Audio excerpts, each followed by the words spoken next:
Assalamualaikum warahmatullahi wabarakatuh. Halo teman-teman, perkenalkan nama saya Nurjana. Saya dari jurusan Akuntansi Syariah semester 5 kelas C. Nah, dalam kesempatan kali ini, dalam video ini saya akan sedikit menjelaskan materi tentang akuntansi sektor publik. Dan video ini ditujukan sebagai salah satu tugas mandiri dari mata kuliah akuntansi sektor publik dengan dosen pengampu Ibu Haulah Nahwatun Nisa, MSI. Oke teman-teman, ayo kita langsung saja simak videonya ya. Dan jangan lupa like, komen, dan subscribe. Oke, sebelum kita masuk lebih dalam lagi mengenai pengantar akuntansi sektor publik, kita harus tahu dulu nih, apa sih akuntansi sektor publik itu? Nah, ini dia, akuntansi sektor publik.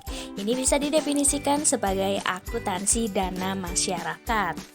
Jadi, akuntansi sektor publik ini merupakan mekanisme teknik dan analisis akuntansi yang diterapkan kepada pengelolaan dana masyarakat di lembaga-lembaga tinggi negara dan departemen-departemen di bawahnya, pemerintah daerah, BUMN, BUMD, LSM, dan yayasan sosial maupun pada proyek-proyek kerjasama sektor publik serta swasta. Dan bahwasanya akuntansi sektor publik ini merupakan kegiatan jasa dalam rangka menyediakan informasi kuantitatif yang bersifat keuangan berdasarkan entitas pemerintah yang berguna sebagai pengambilan keputusan bagi pihak-pihak yang berkepentingan. Dan tentu saja, laporan pengelolaan ini nantinya akan membantu proses pengambilan keputusan yang tepat, cepat, dan efisien.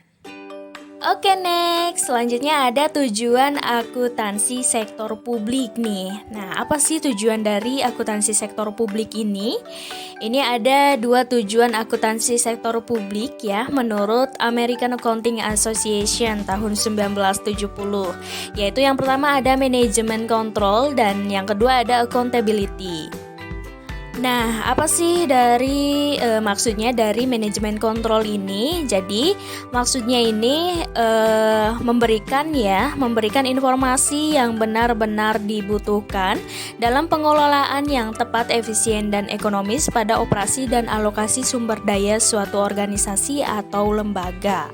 Nah, kemudian yang kedua ini ada tujuan accountability. Jadi maksudnya ini adalah untuk memberikan informasi yang berguna bagi manajer sektor publik dalam pembuatan laporan pertanggungjawaban bidang, divisi ataupun sumber daya yang berada di bawah naungannya. Selain itu tujuan juga untuk melaporkan berbagai kegiatan atas operasi pemerintah dan penggunaan anggaran kepada publik. Oke, selanjutnya ada organisasi sektor publik nih. Apa sih yang dimaksud dengan organisasi sektor publik itu sendiri? Nah, organisasi sektor publik ini adalah organisasi yang berhubungan dengan kepentingan umum dan penyediaan barang atau jasa kepada publik yang dibayar melalui pajak atau pendapatan negara lain yang diatur dengan hukum. Nah, akuntansi sektor publik ini sebenarnya mempunyai ruang lingkup lembaga-lembaga tinggi negara serta departemen di bawahnya, pemerintah daerah, yayasan, partai politik, perguruan tinggi, dan organisasi-organisasi lainnya. Namun, organisasi sektor publik sangat dibatasi hanya untuk organisasi yang menggunakan dana masyarakat.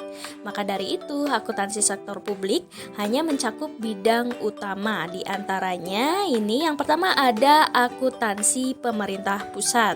Kemudian yang kedua ada akuntansi pemerintah daerah, kemudian ada akuntansi partai politik, akuntansi LSM, kemudian ada juga akuntansi yayasan ya, yang tujuan utama laporan keuangannya ini adalah menyediakan informasi yang relevan untuk memenuhi kepentingan para penyumbang, anggota pengelola, kreditor, dan pihak lain yang menyediakan sumber daya bagi yayasan. Kemudian ada juga akuntansi pendidikan dan ada juga akuntansi kesehatan ya.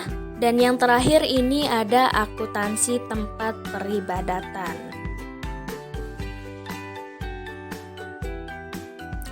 Nah, kalian tahu gak nih kalau ada persamaan dan perbedaan nih antara akuntansi sektor publik, nirlaba, dan akuntansi sektor swasta?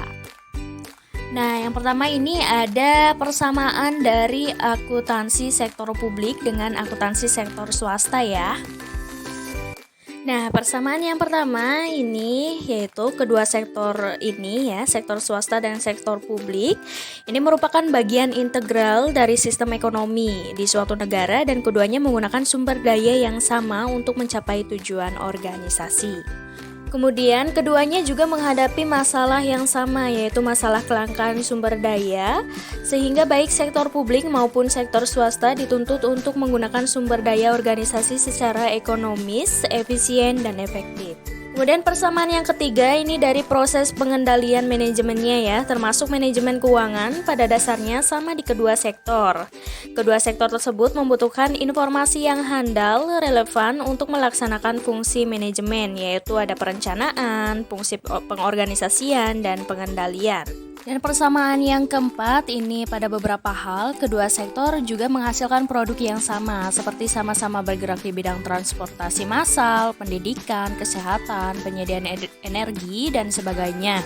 Dan yang terakhir ini kedua sektor juga terikat pada peraturan perundang-undangan dan ketentuan hukum lain yang disyaratkan. Nah, selain dari persamaannya, ini ada juga perbedaan dari akuntansi sektor publik atau sektor nirlaba ya, dan akuntansi sektor swasta atau laba.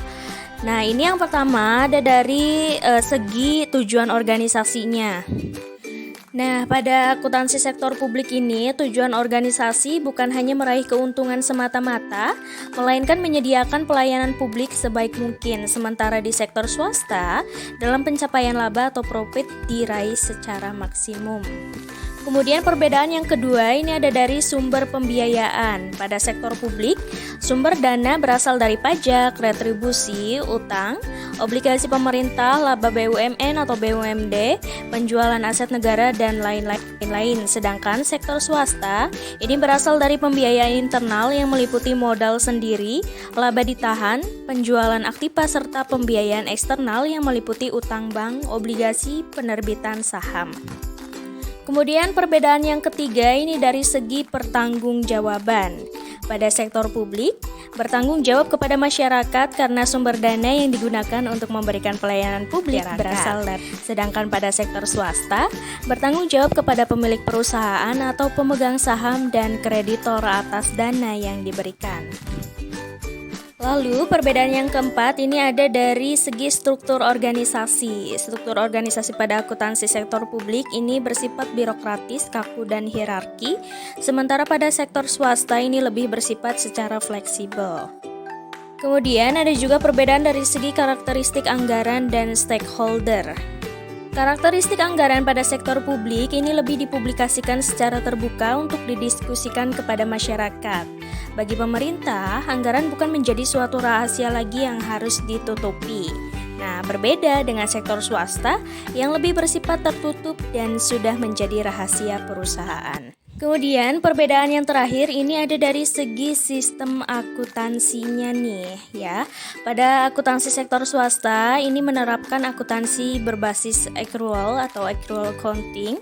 Sementara akuntansi sektor publik ini masih menggunakan sistem akuntansi berbasis kas menuju accrual atau cash toward accrual. Nah, itu dia teman-teman sedikit pemaparan materi tentang pengantar akuntansi sektor publik. Dan apabila dari teman-teman ada yang ingin ditanyakan ataupun kritik dan sarannya ataupun sanggahannya ya, barangkali ada yang salah ataupun kurang, silakan bisa ditulis di kolom komentar. Dan terima kasih yang sudah menonton dan menyimak sampai akhir. Semoga bermanfaat. Dan terima kasih juga untuk yang sudah like, komen maupun subscribe ya. Sekali lagi, semoga bermanfaat. Sekian dari saya, kurang lebihnya mohon maaf. Wassalamualaikum warahmatullahi wabarakatuh.